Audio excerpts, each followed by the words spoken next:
قل يا عبادي الذين أسرفوا على أنفسهم لا تقنطوا من رحمة الله. بسم الله الرحمن الرحيم. السلام عليكم ورحمة الله وبركاته.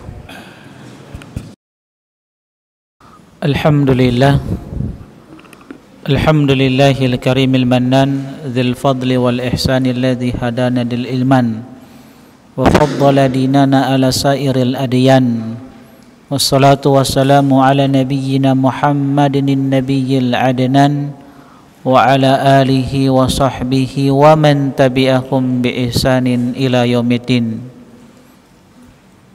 Amma ba'd. Ya ayyuhalladzina amanu taqullaha haqqa tuqatih wa la tamutunna illa wa antum muslimun. Ma'asyiral muslimin, jamaah rahimani wa rahimakumullah, teman-teman ikhwani wa akhwati fillah, hafidhani wa hafidhakumullah.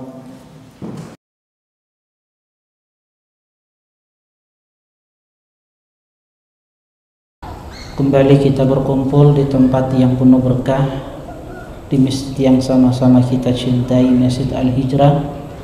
Allah Subhanahu wa ta'ala masih memberikan taufiknya kepada kita semua sehingga kita bisa berkumpul bersama untuk mempelajari agama yang mulia ini, Islam yang dijelaskan oleh Nabi kita Muhammad SAW di dalam sunnah-sunnah beliau. Oleh karena itu, teman-teman sekalian, hafizani wa hafizakumullah, saya ingatkan, jadikan duduk-duduk kita di majelis yang mulia ini sebagai ibadah yang mendekatkan diri kita kepada Allah Subhanahu wa ta'ala. Dan majelis ilmu adalah majelis di mana doa-doa seorang hamba akan dikabulkan oleh Allah Subhanahu wa ta'ala. Salawat dan salam semoga tercurahkan kepada manusia yang terbaik, Rasulullah SAW, kepada keluarganya, istri-istrinya, sahabat-sahabatnya, dan orang-orang yang senantiasa istiqomah di dalam mempelajari, mengamalkan serta mendakwahkan sunnah-sunnah beliau sampai akhir zaman. Ma'asyiral muslimin, ikhwani wa akhwati fillah, hafizani wa hafizakumullah. Insyaallah kita akan melanjutkan kajian rutin kita dari pembahasan kitab Al-Mukhtasar fi Tafsir Al-Qur'anil Karim. Kitab yang berisi tentang penjelasan ayat-ayat Al-Qur'an kalamullah secara ringkas yang ditulis oleh sejumlah ahlul ilmi dari kalangan ulama ahlu sunnah wal jamaah. Dan kita masih pada pembahasan surat yang kedua di dalam Al-Quran, surat Al-Baqarah. Dan sebagaimana yang telah kita jelaskan pada pertemuan sebelumnya, sebagaimana yang disebutkan oleh para ahli tafsir di dalam kitab ini, bahwa surat Al-Baqarah adalah surah Madaniyah. Dan telah kita sampaikan pada pertemuan sebelumnya bahwa surat Al-Baqarah ini adalah surat yang punya keistimewaan, sampai-sampai Anas bin Malik radhiyallahu ta'ala anhu mengatakan, kana rajulu idza qara'a Al-Baqarah wa Ala Imran jadda fina yu'addu fina 'aziman. Dahulu di kalangan kami, kata Anas bin Malik, kalau ada seseorang yang belajar membaca dan mentadaburi surat Al-Baqarah dan surat Ali Imran, maka orang tersebut dalam pandangan kami adalah orang yang agung, orang yang mulia, orang yang punya kedudukan, orang yang kami hormati dan kami muliakan.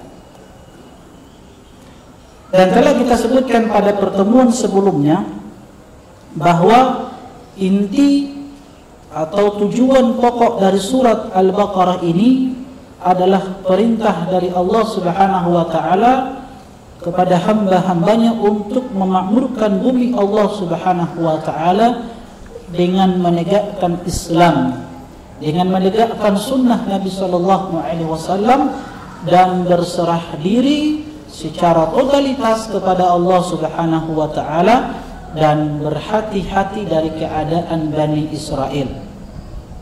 Dan penamaan surat Al-Baqarah sebagaimana yang kita singgung dan telah kita sebutkan pada pertemuan sebelumnya, disebut dengan surat Al-Baqarah karena di dalamnya terdapat kisah tentang Bani Israel yang berkaitan dengan sapi betina. Yang ketika Allah Subhanahu wa taala memerintahkan mereka untuk menyembelih sapi betina, tapi mereka ngeyel, masih banyak bertanya kepada Nabi Musa alaihi salam, dan ini telah kita sebutkan pada pertemuan sebelumnya. Juga pada pertemuan sebelumnya kita sudah ambil 4 ayat dari surat ini, dari surat Al-Baqarah.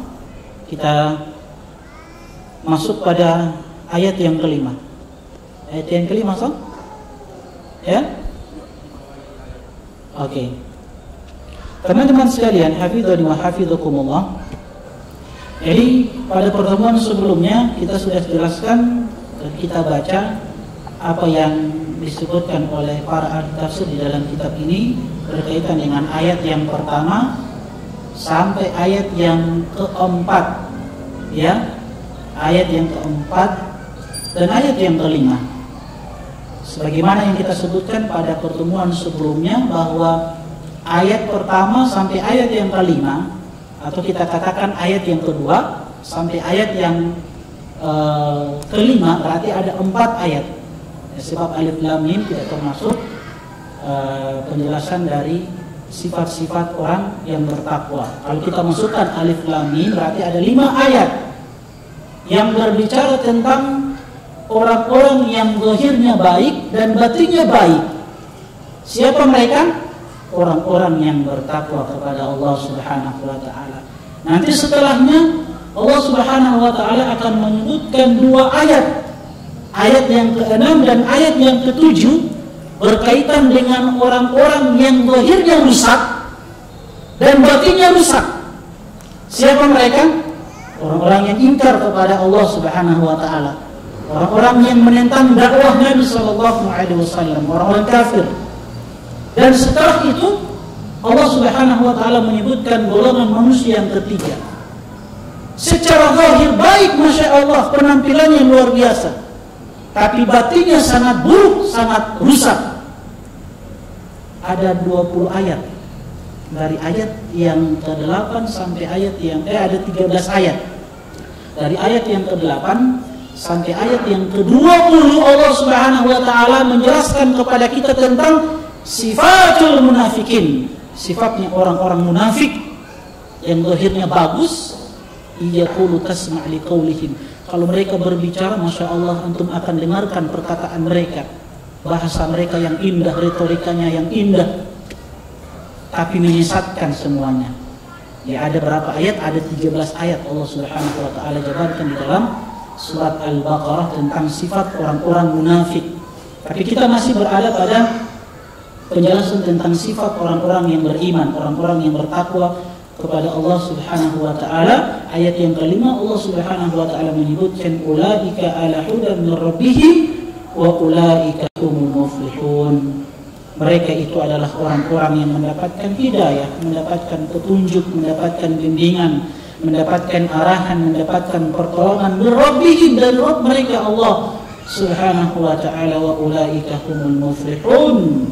Mereka itu adalah orang-orang yang beruntung. Apa yang disebutkan, apa yang dijelaskan oleh ahlul tafsir di dalam ayat yang kelima ini kita baca. Para ahli tafsir mengatakan haula bil muttasifuna bihadhihi sifati ala tamakkunin min tariqil hidayati. Mereka orang-orang yang disifati dengan sifat-sifat yang mulia di atas. Dari ayat yang kedua sampai ayat yang keberapa? Ayat yang keempat. Itu sifat orang-orang yang bertakwa. Alladzina yu'minuna bil ghaibi wa yuqimuna shalah wa mimma razaqnahum yunfiqun walladzina yu'minuna bima unzila ilaika wa ma unzila min qablika wa bil akhirati hum yuqinun. Ini sifatnya orang-orang yang bertakwa. Mereka beriman pada perkara-perkara yang gaib, yang tidak nampak di hadapan mereka, tapi mereka yakin bahwa Allah Subhanahu wa taala zat yang menciptakan alam semesta ini. Dia akan membalas semua perbuatan hamba-hambanya. Wa yuqimus shalah, mereka senantiasa menegakkan salat 5 waktu, ditambah lagi dengan sunnah-sunnah. Wa mimma razaqnahum yunfiqun, sebagian harta yang kami berikan kepada mereka, mereka sedekahkan di jalan Allah Subhanahu wa ta'ala, karena mereka yakin bahwa apa yang mereka berikan pasti ada balasannya. Walladzina yu'minuna bima unzila ilaik, dan mereka beriman terhadap apa yang diturunkan kepadamu wahai Muhammad sallallahu alaihi wasallam, Al-Qur'an yang membawa keberkahan. Wa ma unzila min qablika wa bil akhirati hum yuqinun, dan mereka pula beriman terhadap kitab-kitab yang diturunkan sebelummu wahai Muhammad sallallahu alaihi wasallam, wa bil akhirati hum yuqinun, dan terhadap perkara akhirat mereka betul-betul beriman dan meyakini akan adanya hari pembalasan. Ulaika ala hudan min rabbihim wa ulaika humul muflihun. Jadi orang-orang yang disifati dengan sifat-sifat yang mulia ini ala tamakkunin min tariqil hidayah. Mereka itu kokoh, tamakkun itu kokoh, kuat. Dari kata tamakkana, tamakkan. Jadi mutamakin, ada orang yang mutamakin itu orang yang kuat, orang yang kokoh, Masya Allah. Ala tamakkunin, orang-orang yang disifati di ayat yang kedua sampai ayat yang keempat ini, mereka kokoh di atas hidayah, di atas jalan kebenaran yang dibawa oleh Nabi Muhammad sallallahu alaihi wasallam, wa humul faizuna fid dunya wal akhirah. Dan mereka ini orang-orang yang bertakwa adalah orang-orang yang mendapatkan keberuntungan, orang-orang yang mendapatkan kemenangan di dunia dan dalam kehidupan akhirat. Binailihim ma yarjuna wa najatihim mimma yakhafun. Apa yang mereka peroleh?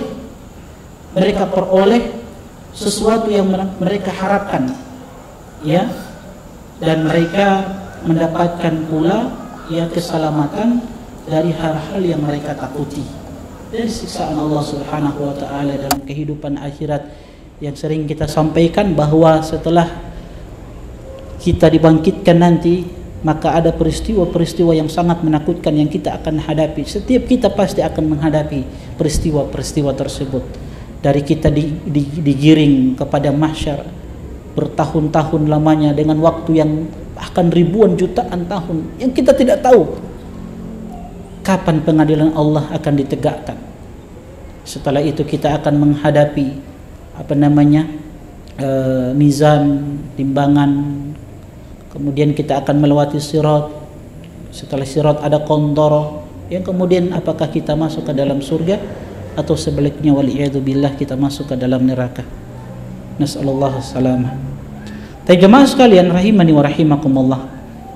Min fawaidil ayat. Apa faedah-faedah yang bisa kita ambil dari 5 ayat yang telah dijelaskan oleh para ahlu tafsir dalam kitab ini?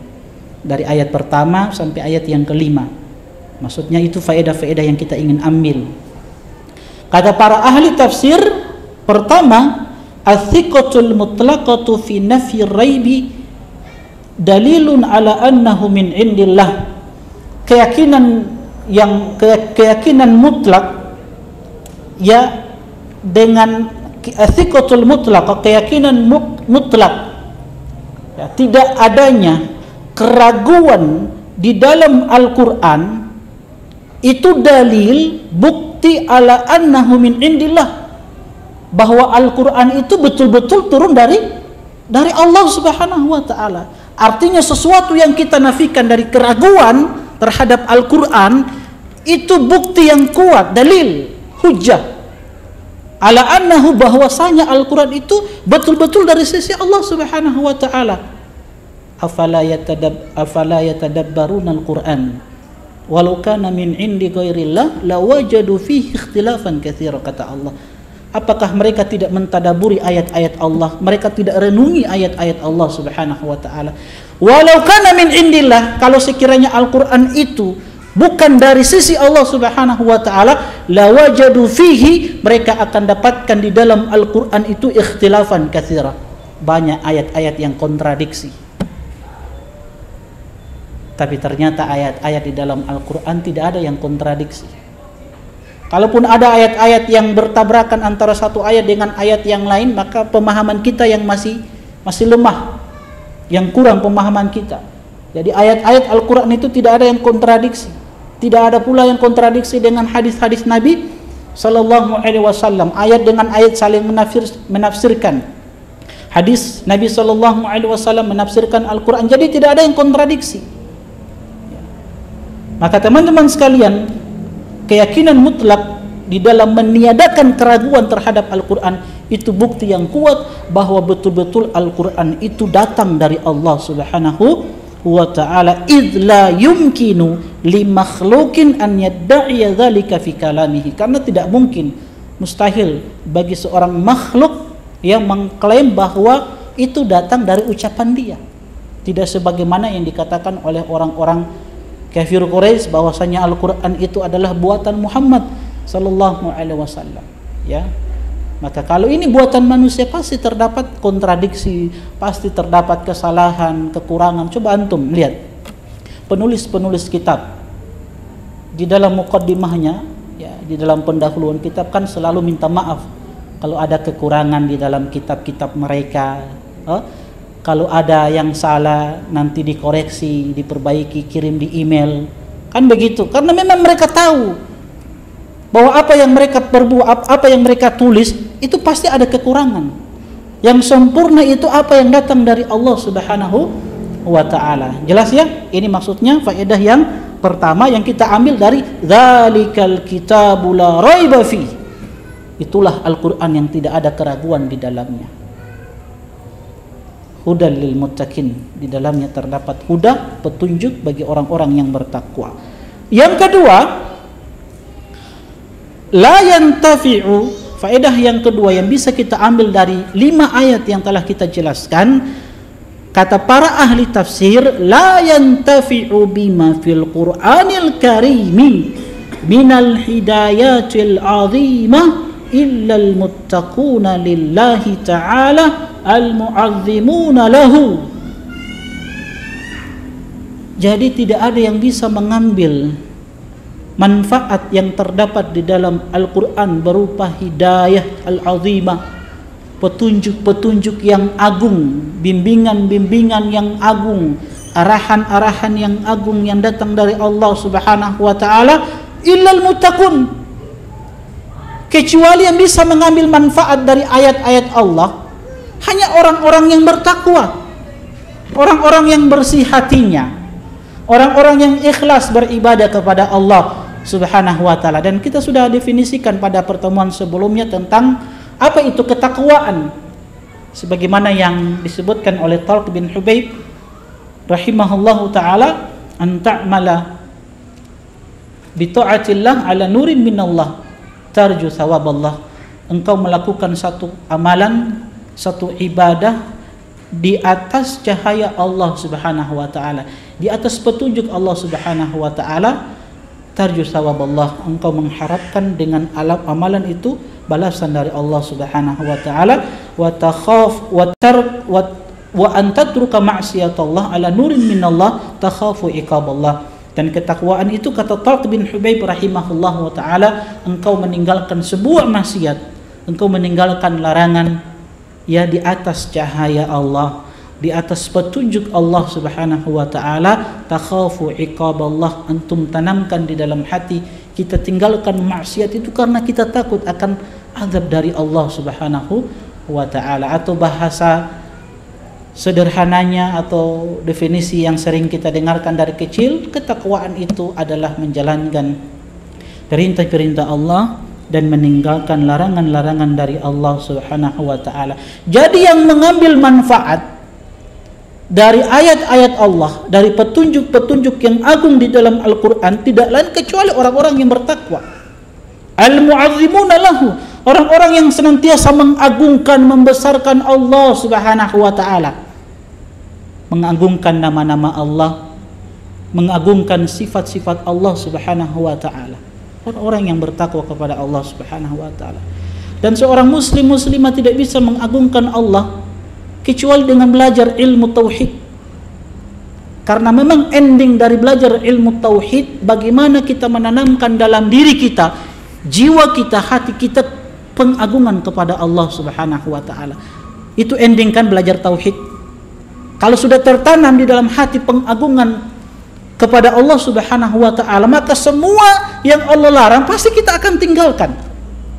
Semua yang Allah perintahkan pasti kita akan laksanakan. Kalau sudah tertanam kuat di dalam hati kita pengagungan kepada Allah Subhanahu wa taala, dan itu yang dipraktekkan oleh Nabi sallallahu alaihi wasallam selama 13 tahun di Mekah, yang Nabi tanamkan di dalam dada-dada para sahabat tauhid. Sahabat-sahabat itu terbiasa dengan maksiat, dengan zina, dengan khamar. Tapi sudah tertanam kuat di dalam hati mereka pengagungan kepada Allah, maka dengan mudahnya mereka tinggalkan minuman keras yang sudah menjadi kebiasaan sahabat-sahabat. Perzinahan yang sudah terbiasa bagi sahabat-sahabat ditinggalkan dengan mudah. Makanya penting kita belajar tauhid, dan jangan pernah bosan kita belajar tauhid. Jangan pernah bosan, tidak ada istilah kita pensiun dari belajar tauhid. Sampai mati kita belajar tauhid. Kenapa? Karena iblis sudah bersumpah di hadapan Allah. Dia berjanji meminta agar ditangguhkan supaya bisa menyesatkan anak Adam. Selama iblis dan bala tentaranya masih hidup, belum aman kita ini teman-teman sekalian. Belum aman, tidak ada yang aman. Karena dia terus mengintai kita untuk bagaimana bisa menyesatkan kita. Makanya teman-teman yang sudah belajar lama, duduk di majelis ilmu, jangan pernah bosan, jangan pernah merasa saya sudah senior. Enggak. Karena seseorang itu mulia di sisi Allah Subhanahu wa taala bukan dilihat dari lamanya dia hijrah, bukan dilihat dari lamanya dia belajar, tapi bagaimana dia istiqomah di dalam belajar, bagaimana dia memperbaiki jiwanya, hatinya di dalam membesarkan dan mengagungkan Allah Subhanahu wa ta'ala. Hanya dengan seperti itu teman-teman sekalian kita bisa selamat di dunia dan di akhirat. Makanya saya sering sampaikan bagi teman-teman yang susah meninggalkan rokok, yang masih barokok, coba belajar tauhid, dalami tauhid, beli bukunya. Alhamdulillah, kitab tauhid diajarkan, masya Allah, dalam sepekan ada 2 kajian tauhid. Ada 2 kajian tauhid, masya Allah. Coba dalami tauhid bagi teman-teman yang susah meninggalkan rokok. Karena tauhid intinya bagaimana kita mengagungkan Allah di dalam hati kita. Ya. Teman-teman sekalian, hafizani wa hafizakumullah. Kemudian yang ketiga, min a'zami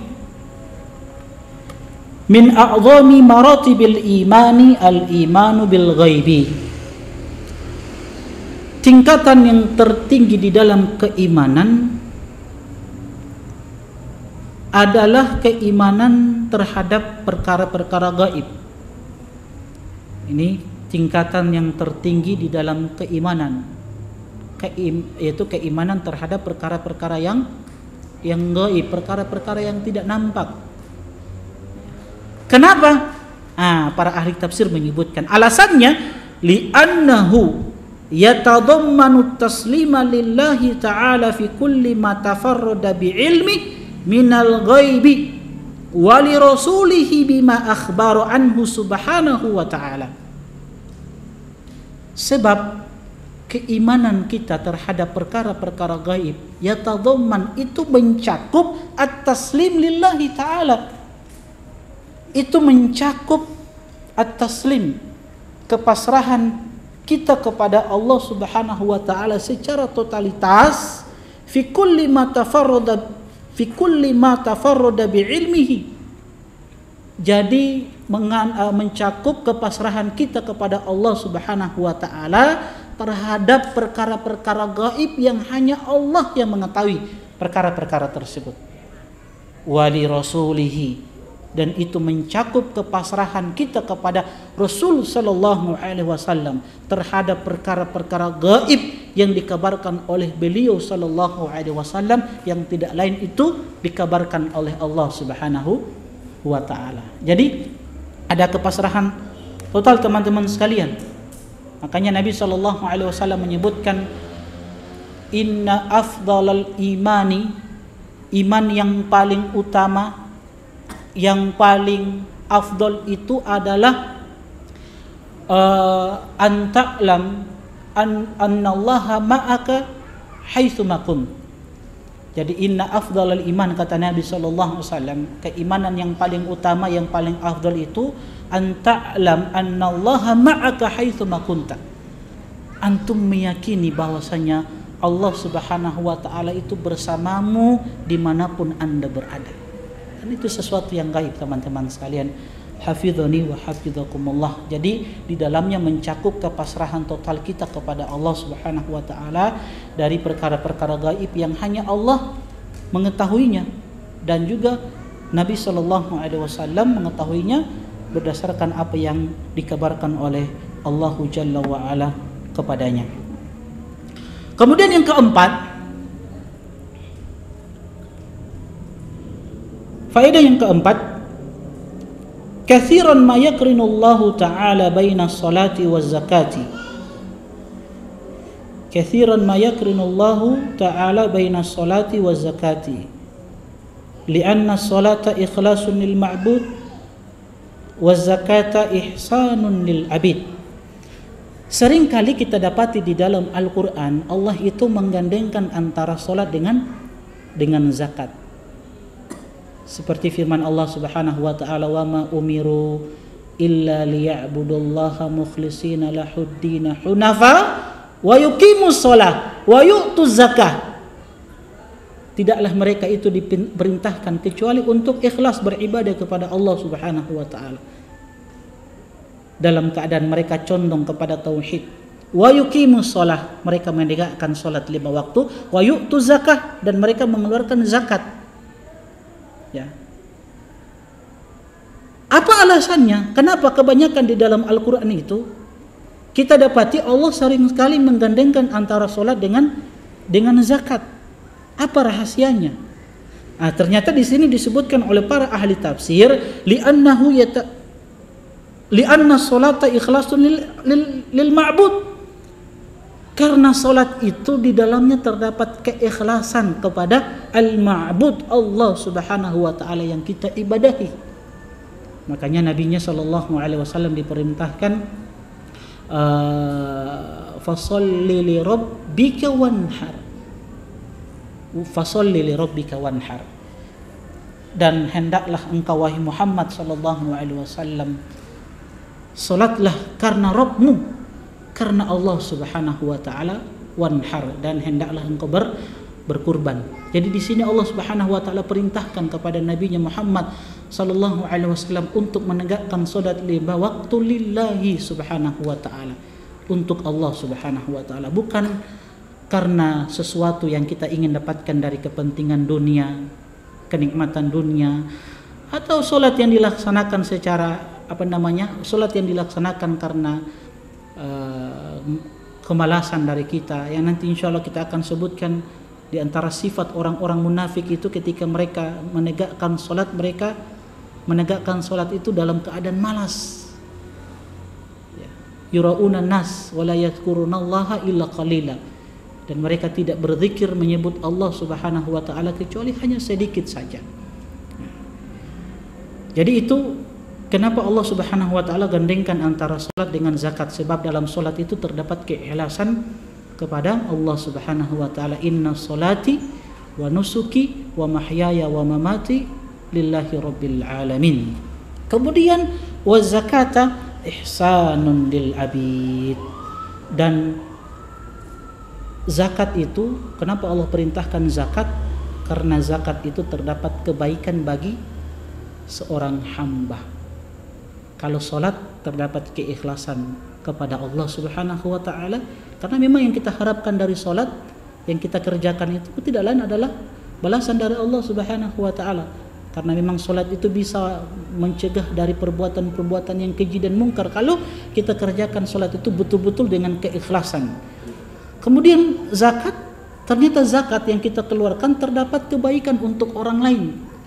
Makanya salah satu hikmah dari Allah Subhanahu wa taala syariatkan zakat tidak lain adalah taqwiyatul mahabbah bainal ibad.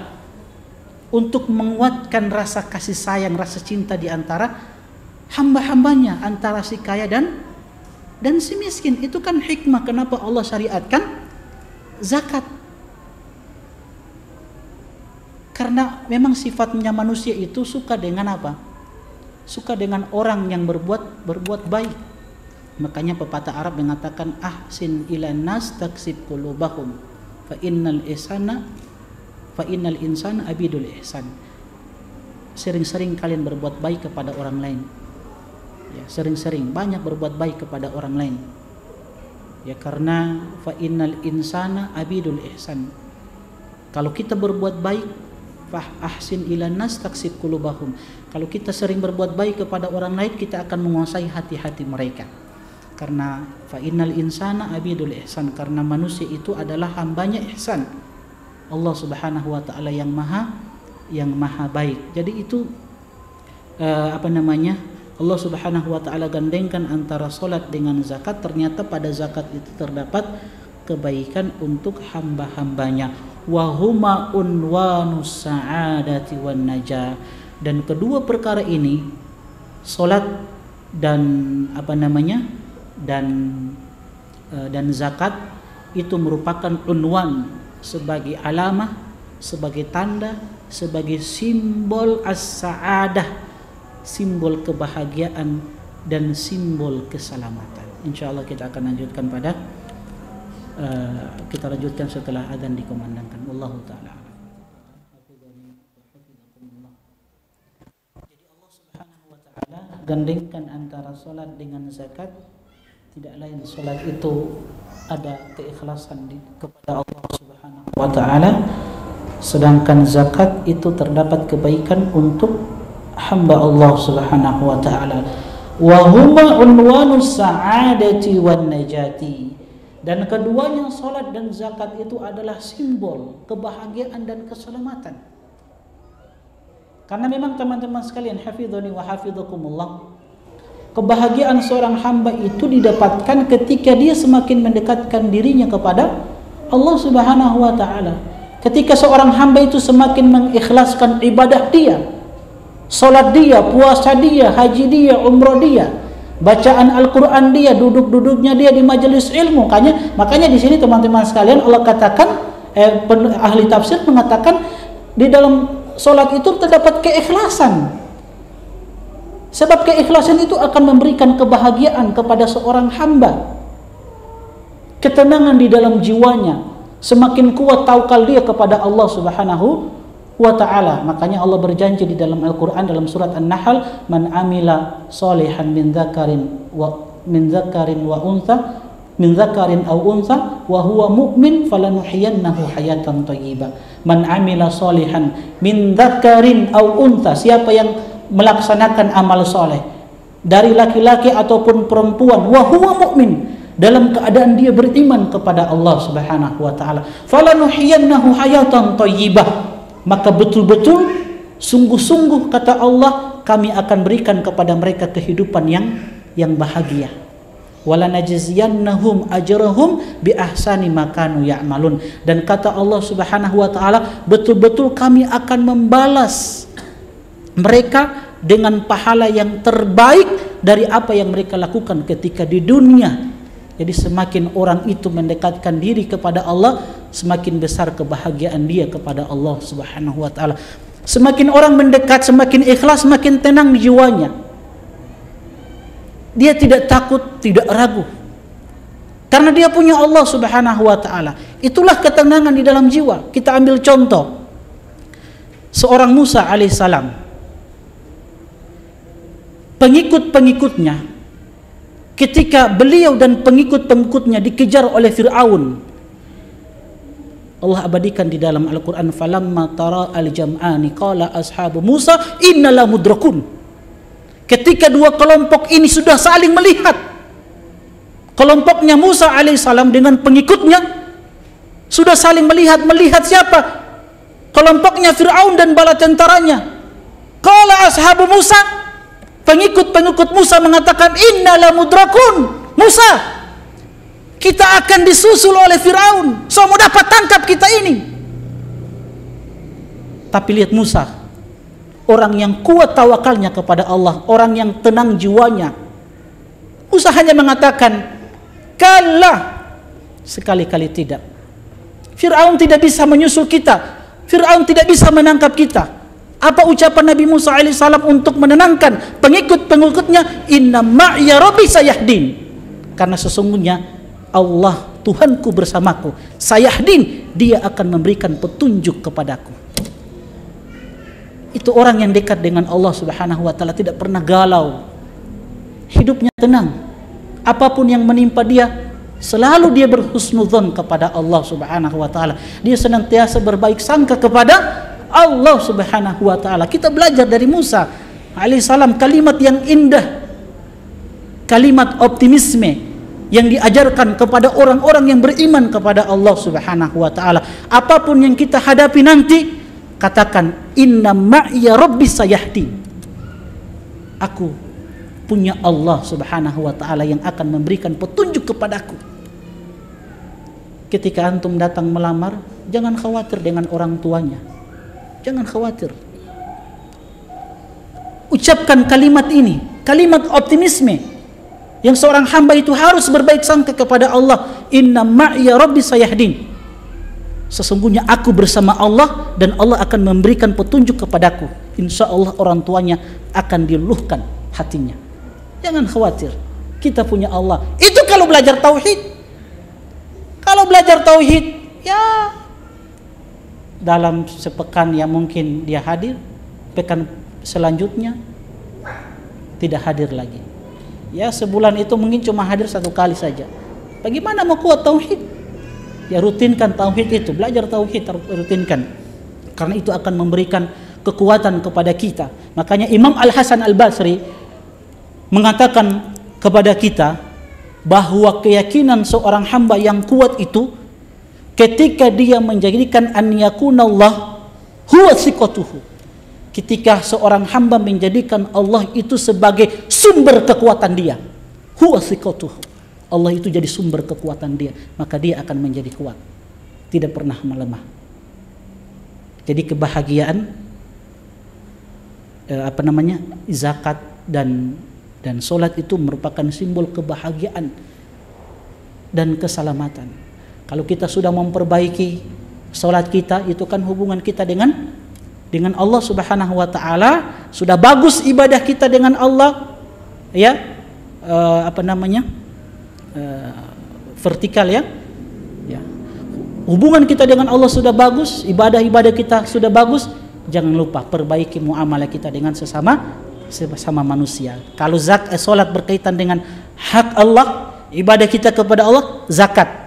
Nah, zakat itu hubungan kita dengan sesama hamba. Itu isyarat pesan-pesan yang Allah ingin sampaikan kepada kita. Artinya Allah ingin katakan, antum kalau sudah bagus ibadah kepadaku, kepada Allah, perbaiki hubungan antum dengan orang lain. Zakat, ihsanil abid, kebaikan yang kita berikan kepada orang lain. Dan banyak kebaikan-kebaikan yang bisa kita berikan kepada orang lain, yang itu membahagiakan dia. Kalau tidak punya harta, kita punya senyuman yang bisa kita berikan kepada orang lain. Tabassumuka fi wajhi akhika sedekah, kata Nabi SAW. Senyummu untuk saudaramu, ya, itu adalah sedekah. Jadi apa yang kita berikan kepada saudara dari senyuman yang membahagiakan dia, itu sedekah kita kepadanya. Apalagi yang merupakan kebaikan kita kepada orang lain. Ketika kita bercanda dengannya, bergurau, kan bercanda itu kan sesuatu yang bisa membuat seseorang terhibur atau bahagia, kan begitu. Itu bentuk rasa cinta kita kepadanya. Makanya Imam Ibrahim An-Nakhai rahimahullahu ta'ala mengatakan, la yumazihuka illa man yuhibbuk. Tidak ada orang yang bersenda gurau dengan antum, yang sering bercanda dengan antum, kata beliau, illa man yuhibbuk, kecuali orang itu cinta kepada antum. Jadi orang yang suka bercanda dengan kita, bergurau dengan kita, yang menghibur kita, itu bukti bahwa memang dia cinta kepada kita. Dia ingin memberikan kebahagiaan kepada kita. Itu kata beliau. Makanya di dalam hadis ketika Nabi SAW memotivasi syabab, para pemuda untuk menikah, Nabi motivasi dengan apa? Disuruh memilih apa? Memilih apa? Yang perawan atau gadis-gadis. Ala tazawwasa bikron tuda'ibuka wa tuda'ibuha. Kalau mau menikah pilih yang masih gadis. Kenapa? Karena dengan gadis ini dia bisa bercanda dengan antum, bersenda gurau dengan antum, antum pun bisa bercanda dengannya. Makanya sering saya sampaikan, antum-antum yang masih jomblo ini, yang masih muda-muda ini, kalau mau menikah pilih yang gadis-gadis, ya, yang masih perawan. Adapun janda-janda itu urusan ustadz itu. Itu bagiannya ustadz, ya, jangan khawatir antum. Jangan pikirkan yang janda-janda, itu bagiannya ustadz. Ada Ustadz Hamdi di sini juga. Itu bagiannya beliau, bukan bagian saya. Adapun yang perawan-perawan itu antum cari mereka. Karena Nabi katakan tuda'ibuka wa tuda'ibuha. Yang gadis-gadis ini bisa bermain dengan antum, bercanda dengan antum, bersenda gurau dengan antum. Antum pun bisa bercanda dengannya. Kalau janda tidak, dia sudah ada pengalaman. Ya, gitu. Jadi intinya apa? Bahwa keduanya ada kebahagiaan. Jadi kalau sudah baik hubungan kita dengan Allah, maka perbaiki hubungan kita dengan apa? Dengan manusia. Illa bihablin minallah wa hablin minan nas. Kecuali orang-orang yang memperbaiki hubungan dengan Allah dan hubungan dengan sesama manusia, karena di dalamnya ada kebahagiaan. Nabi SAW mengatakan apa? Ahabul a'mali ilallah, sebaik-baik atau amalan yang paling dicintai oleh Allah Subhanahu wa ta'ala, sururun tudkhiluhu fi qalbil mu'min, sebuah kebahagiaan yang antum tanamkan di dalam hati orang yang beriman. Itu amalan yang paling dicintai oleh Allah Subhanahu wa ta'ala. Yang keberapa? Yang terakhir, ya, baru kita tutup. Faedah yang terakhir, al-imanu billahi ta'ala wa amali sholihat yurithanil hidayata wa taufiqa fid dunya wal fawza wal falah fil ukhra. Jadi keimanan kepada Allah Subhanahu wa ta'ala dan melakukan amalan-amalan saleh yurithanil hidayata wa taufiqa fid dunya. Jadi keimanan kita kepada Allah dan amalan-amalan soleh yang kita laksanakan, yurithani itu akan membuahkan, akan menghasilkan apa? Hidayah dan taufik, petunjuk dan pertolongan Allah Subhanahu wa ta'ala dalam kehidupan dunia ini. Makanya saya sering sampaikan bahwa ketika seseorang menjaga hukum-hukum Allah, ketika seorang menjaga aturan-aturan Allah Subhanahu wa ta'ala, maka hakikatnya dia itu sedang menjaga dirinya. Dan itu ucapan sebagian salaf, di mana mereka mengatakan man yattaqillaha faqad hafidha nafsahu, siapa yang bertakwa kepada Allah Subhanahu wa ta'ala, hakikatnya dia menjaga dirinya. Wa man dayya'a taqwa faqad dayya'a nafsah, siapa yang meremehkan, melalaikan ketakwaan dia kepada Allah Subhanahu wa ta'ala, maka hakikatnya dia melalaikan dirinya sendiri. Artinya teman-teman sekalian, semakin bertakwa kita kepada Allah Subhanahu wa ta'ala, semakin kita mendekatkan diri kepada Allah Subhanahu wa ta'ala, maka semakin besar pertolongan yang Allah Subhanahu wa ta'ala berikan kepada kita. Dan penjagaan dan pertolongan dari Allah Subhanahu wa ta'ala yang diberikan kepada seorang hamba dalam kehidupan dunia ini, bahwasanya Allah Subhanahu wa ta'ala akan menjaga dirinya dari apa? Dari kebinasaan, dari penyakit-penyakit. Artinya Allah akan memberikan kesehatan kepadanya.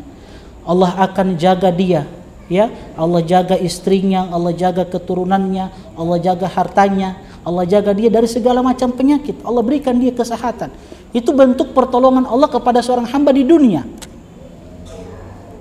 Adapun bentuk pertolongan Allah Subhanahu wa ta'ala bagi seorang hamba dalam kehidupan dunia yang berkaitan dengan agamanya, Allah akan jaga iman dia dari segala bentuk-bentuk yang merusak iman itu, dari maksiat, kekufuran, kebid'ahan. Kedua, Allah Subhanahu wa taala akan menjaga iman dia ketika dia menghadapi sakratul maut. Ketika dia didatangi oleh kematian, Allah akan jaga iman dia. Yutsabbitullahu alladhina amanu bil qauli tsabit fil hayati dunya wa fil akhirah.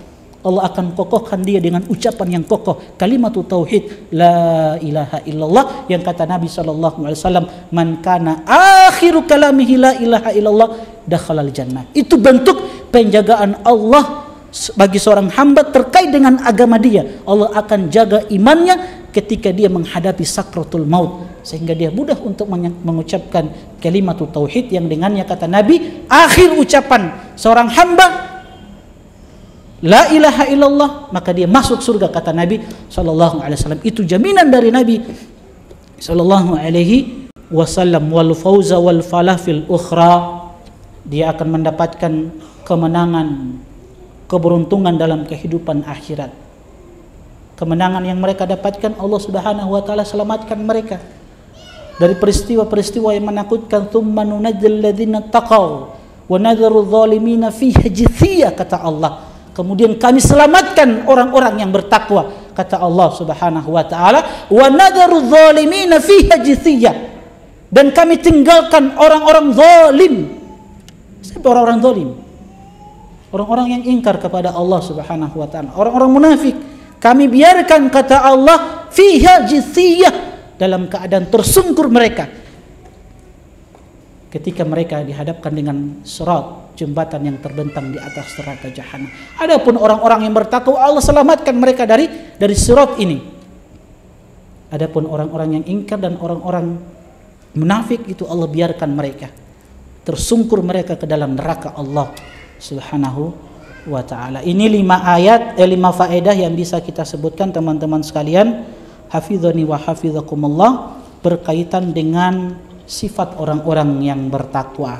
Kemudian ayat selanjutnya, kita mau lanjut atau mau cukup saja?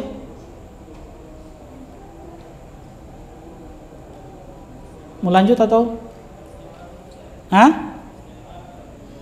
Berarti mau lanjut? Karena pokoknya sesuai dengan, kalau mau lanjut kita lanjut, kalau tidak saya tutup. Lanjut? Mahat di atas mau lanjut? Lanjut ya? Oke, kita lanjut saja sampai jam 8 atau kita tutup saja? Tutup saja? Lanjut? Oke, lanjut ya? Oke. Biasa kalau sudah masuk setengah 8 ini sudah mulai gelisah. Ada yang mulai berdiri, pergi ke hamam, ke toilet. Ada yang sudah buka HP-nya. Itu isyarat-isyarat, pesan-pesan. Dia ingin katakan berhenti ya Ustaz. Kecuali orang yang serius, itu terlihat. Ya. Oke. Kemudian di ayat yang ke-6, Allah Subhanahu wa taala berfirman, innal ladzina kafaru sawa'un 'alaihim a andzartahum am lam tundzirhum la yu'minun. Sesungguhnya orang-orang yang kufur kepada Allah, orang-orang yang kafir kepada Rasulnya sallallahu alaihi wasallam, sawa'un 'alaihim, sama saja bagi mereka, a andzartahum, antum mau berperingatan kepada mereka wahai Muhammad sallallahu alaihi wasallam, atau antum tidak berikan peringatan kepada mereka, la yu'minun, mereka tidak akan beriman. Khatamallahu ala qulubihim wa ala sam'ihim wa ala absarihim gishawah wa lahum adabun azim. Allah sudah menyegel hati mereka. Allah sudah menutup pendengaran mereka. Pandangan mereka Allah sudah berikan penutup. Walahum adzabun azim, dan bagi mereka ya siksaan yang pedih. Oke, kita baca apa yang disebutkan oleh para ahli tafsir di dalam kitab ini. Para ahli tafsir mengatakan, walamma bayyanallahu sifatil mu'minina al-muttaqina alladzina saluha zahiruhum wa batinuhum dzakara sifati ta'ifatin minal kafirin alladzina fasada zahiruhum wa batinuhum. Dan ketika Allah Subhanahu wa taala menjelaskan sifat orang-orang yang beriman, orang-orang yang bertakwa, yang secara zahir mereka itu baik dan batin mereka pun baik. Setelah Allah menjelaskan tentang sifat mereka ini, orang-orang yang mulia, orang-orang yang diagungkan, kemudian Allah Subhanahu wa taala menyebutkan sifat sekelompok orang-orang yang kafir, fasada zahiruhum wa batinuhum, yang zahirnya rusak dan batinnya pun rusak. Faqala, Allah berfirman, innal ladzina kafaru sawa'un 'alaihim a anzartahum am lam tunzirhum la yu'minun innal ladzina haqqat 'alaihim kalimatullah bi'adamil iman mustamirruna 'ala dhalalihim wa inadihim fa indzaruka lahum wa adamuhu sawa'un. Di sini para ahli tafsir mengatakan sesungguhnya orang-orang yang telah ditetapkan tidak beriman kepada Allah, kalimatullah itu ketetapan Allah Subhanahu wa taala, yang Allah tidak tetapkan mereka untuk beriman kepadanya, mereka itu mustamiruna ala dhulalihim, larut di dalam kesesatan mereka, terus di dalam kesesatan mereka, wa inadihim, dan penentangan mereka terhadap Allah dan Rasulnya sallallahu alaihi wasallam. Fa indzaruka, peringatanmu kepada mereka, ya, dan tidak memberikan peringatan kepada mereka sawa, tidak ada bedanya. Mau kasih nasihat mereka, tidak kasih nasihat, mau ingatkan mereka akan ancaman dari Allah, maka mereka pun tidak akan beriman kepada Allah Subhanahu wa taala. Tidak akan bermanfaat nasihat tersebut. Ya. Kenapa? Penjelasan itu di dalam ayat yang ke-7. Di sini disebutkan li'annallaha taba'a ala qulubihim fa'aglaqaha ala ma fiha min batilin. Karena Allah Subhanahu wa taala telah menyegel hati-hati mereka. Allah sudah menutup hati-hati mereka, ya, ala ma fiha min batil, dan Allah tutup juga kebatilan yang ada di dalam hati-hati mereka.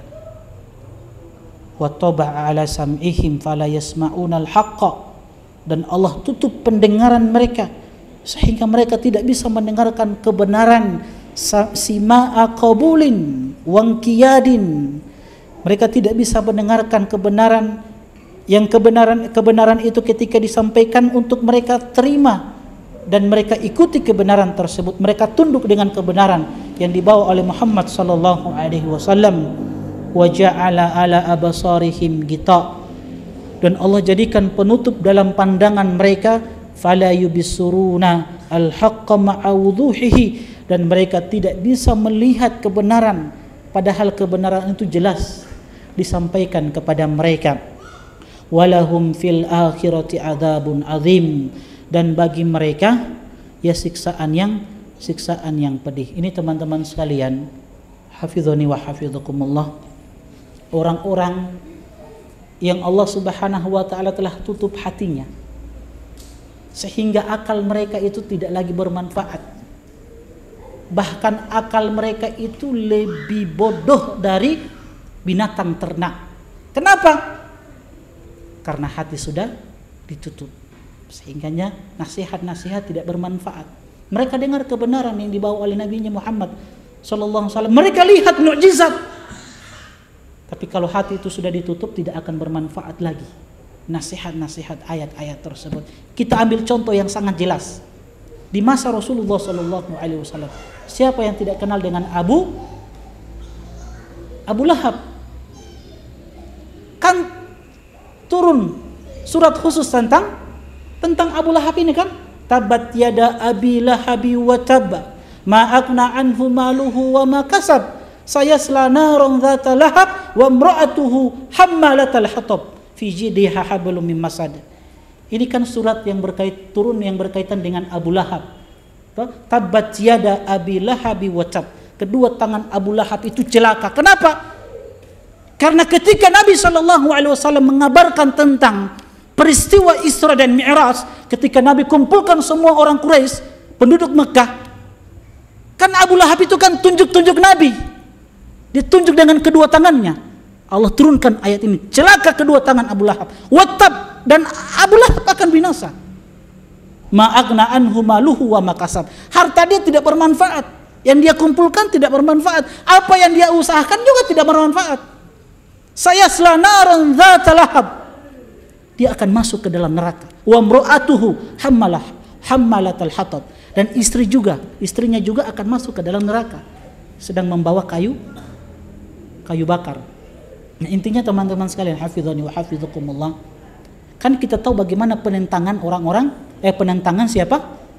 Penentangan Abu Lahab terhadap dakwah yang dibawa oleh Nabi SAW. Kita ingin sampaikan berkaitan dengan ayat yang mulia ini. Kata Syekh Abdurrahman As-Sa'di rahimahullahu ta'ala, ayatun bahiratun min ayatillah. Cukuplah ayat ini sebagai ayat yang jelas, bukti yang jelas dari tanda-tanda kebesaran Allah Subhanahu wa taala, bahwa Al-Qur'an itu betul-betul mukjizat yang dibawa oleh Nabi sallallahu alaihi wasallam. Buktinya apa? Ayat ini turun kepada Abu Lahab yang mereka itu masih hidup, tapi Allah sudah vonis mereka masuk ke dalam neraka. Konsekuensinya mereka tidak akan beriman kepada Rasulullah sallallahu alaihi wasallam. Kan mereka berusaha untuk menentang dakwah Nabi. Bagaimana Abu Lahab itu menjauhkan orang-orang dari apa yang dibawa oleh Nabi SAW. Sebenarnya untuk menjatuhkan Nabi sudah mudah sekali sebenarnya. Dengan ayat ini Abu Lahab kalau akalnya itu masih sehat, dia bisa jatuhkan Muhammad SAW. Dia bisa jatuhkan apa yang dibawa oleh Nabi, bahwa Al-Quran ini bukan mukjizat. Al-Quran bahasakan apa? Abu Lahab itu kan binasa, masuk ke dalam neraka toh. Kan itu kan Al-Quran bahasakan seperti itu. Kalau dia ingin menjatuhkan Muhammad, bahwa Al-Quran ini bukan turun dari Allah, itu mudah sebenarnya. Cukup dia katakan kepada mereka, kita ini beriman kepada Muhammad. Kalau mereka katakan, Abu Lahab katakan dia beriman, gugur ayat ini. Kan begitu. Berarti ayat ini buatan Muhammad SAW. Antum paham? Paham kan? Sebenarnya mudah bagi mereka, bagi Abu Lahab untuk menjatuhkan Muhammad SAW. Tinggal dia katakan kami ini beriman kepada Muhammad, kami ini Muslim. Kalau mereka katakan, Abu Lahab katakan seperti itu, jatuh ayat ini, gugur ayat ini. Ayat mengatakan Abu Lahab di dalam neraka tidak akan beriman. Kalau mereka pertahankan terus seperti itu, masuk Islam, gugur ayat ini. Tapi ternyata tidak. Mereka tidak katakan kepada kafir Quraisy, kita ini beriman kepada Muhammad. Tidak. Kenapa? Akal yang sehat sudah tertutup. Makanya tadi kita katakan, kalau hati sudah ditutup, disegel oleh Allah, akal sehat ini lebih buruk dari binatang ternak. Lebih buruk ya akalnya daripada binatang ternak. Hak yang sudah jelas-jelas yang mereka lihat, mereka tidak akan terima. Makanya teman-teman sekalian, rahimani wa rahimakumullah, dua ayat ini Allah jelaskan tentang sifatnya orang-orang kafir, bahwa orang-orang kafir itu tidak akan beriman, ya, tidak akan beriman kecuali sedikit dari mereka. Fayu'minuna illa qalila, kecuali sedikit mereka yang akan beriman. Mereka tidak akan beriman. Waddu law takfuruna kama kafaru fatakununa sawa.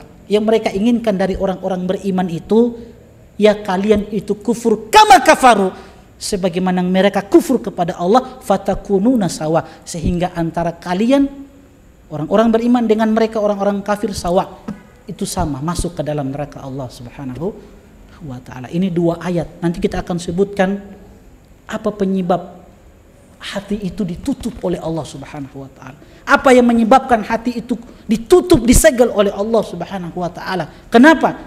Sehingga nasihat itu berat untuk diterima. Kebenaran yang mereka dengar sulit untuk mereka terima. Kenapa? Ya, nanti insya Allah kita akan sebutkan pada pertemuan selanjutnya. Ini dua ayat yang berkaitan dengan orang kafir. Nanti ayat setelahnya itu 7 sampai dengan 8 sampai dengan ayat yang ke-20 nanti pertemuan selanjutnya kita akan sebutkan berkaitan dengan sifat-sifat orang munafik yang Allah Subhanahu wa taala kabarkan, yang Nabi juga sallallahu alaihi wasallam telah kabarkan mereka ini. Siapa mereka ini? Orang-orang munafik dan sifat-sifat mereka Nabi sallallahu alaihi wasallam sudah kabarkan kepada kita, dan insyaallah pada pertemuan selanjutnya kita akan sebutkan beberapa amalan yang bisa menyelamatkan kita dari sifat-sifat yang buruk ini, sifat-sifat kemunafikan. Wallahu taala alam. Subhanakallahumma bihamdik, asyhadu an la ilaha illa anta, astaghfiruka wa atubu ilaik. Assalamualaikum warahmatullahi wabarakatuh. قل يا عبادي الذين أسرفوا على أنفسهم لا تقنطوا من رحمة الله